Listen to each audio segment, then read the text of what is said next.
Finke Desert Race 10 months out. I know that there's a lot of you that research and get ready for Finke each year, either for your first Finke or you've done multiple Finkes and want to get better.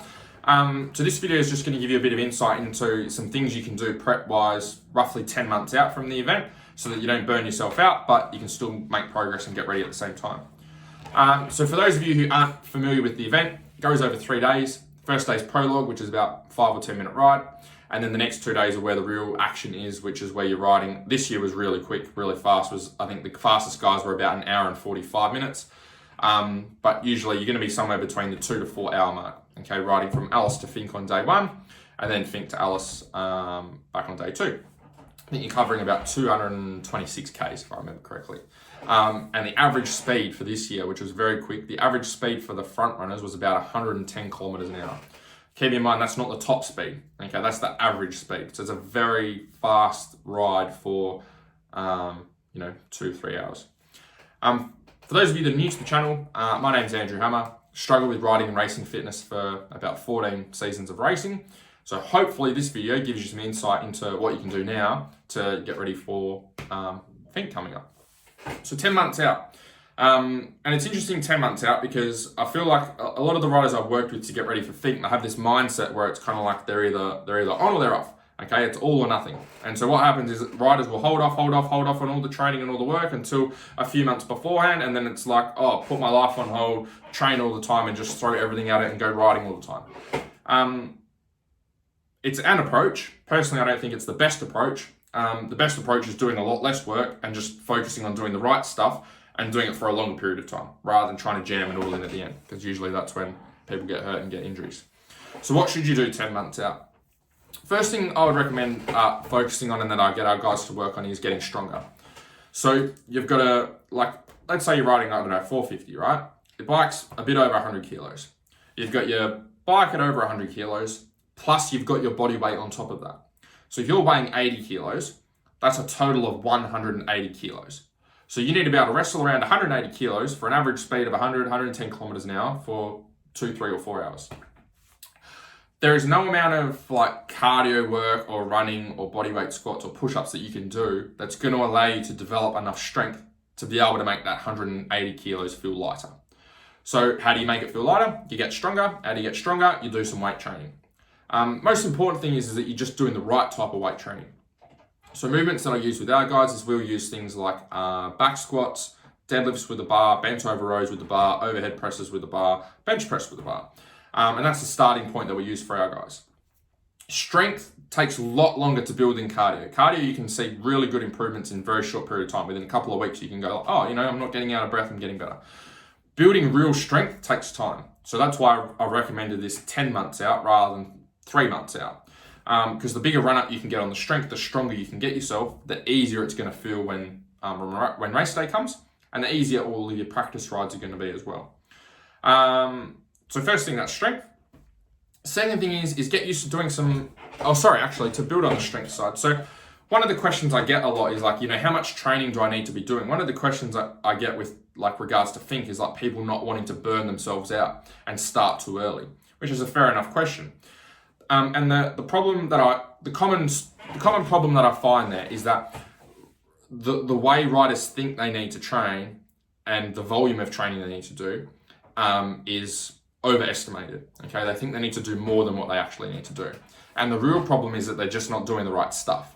Okay, so you could imagine, right? It's not uncommon for me to hear from riders that are I've been doing heaps of cardio and I've been going for 5K runs 5 times a week. So Monday to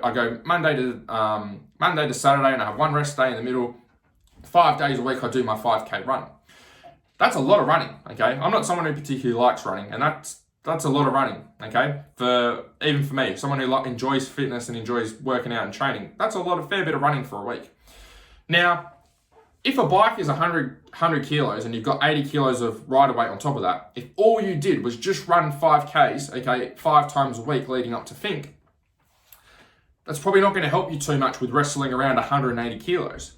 So you can see that the person's doing a lot of work, the rider's doing a lot of work, but they're not doing the right stuff. And because they're not doing the right stuff, they're not seeing the progress and improvements on the bike that they should be. So what I work on with our guys is they only strength train 3 times a week. Okay, and we do 1 or 2 exercises. It's quite, the training we do is very simple, and it's a lot less than what a lot of riders are used to. But the reason that it works so well is because they're just doing the right stuff.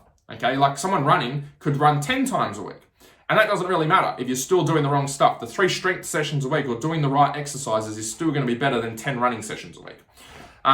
So it just comes down to doing the right things. Second thing that I'd focus on 10 months out is doing longer rides. Just get used to being on the bike for around the 3-hour mark. And again, like some of you race because you love racing, and some of you race because it's more social. If you want to race and you want to do well, go and ride with other guys that are racers as well or doing similar events to you, and get your body used to operating in that 3-hour mark. The more of those 3-hour zoned races you can do, the better you're going to be able to gauge how hard you can go early. Because sometimes what happens, or a lot of the time, people go too hard too soon, and then they smoke themselves out, and then the second half of the race is hell. Or sometimes people go the opposite way, and they go too easy at the start, and then they like get to the end and they're like, oh shit, like I went way too conservative. And there's no one who can coach you or teach you on that or tell you what to do, because you need to figure that out for yourself. And the only way you do that is by getting out on the bike and putting in good efforts of those 3-hour rides. So if you've got mates that like to stop every 15 minutes and have a break and talk shit, that's great if you just want to have fun. But if you want to get better for the race, then you need to be putting in some good efforts of riding. Third thing that I recommend 10 months out is doing some technique work. Technique work is like strength work. It takes time, right? You're not going to do something once or twice or do it for a couple of weekends and get better. Technique work takes a lot of effort. You know for Finke, you've probably watched the videos, it's very high speed, lots of whoops, and sandy and dusty. So go and practice your technique and get comfortable in those conditions. If you go and ride hard enduro every single weekend, that's probably not going to be the most effective way to train to help you for racing at 110 kilometers an hour average, right? If you go and do single trail every weekend, but you're going to be riding in the desert, then that's probably not the best crossover either.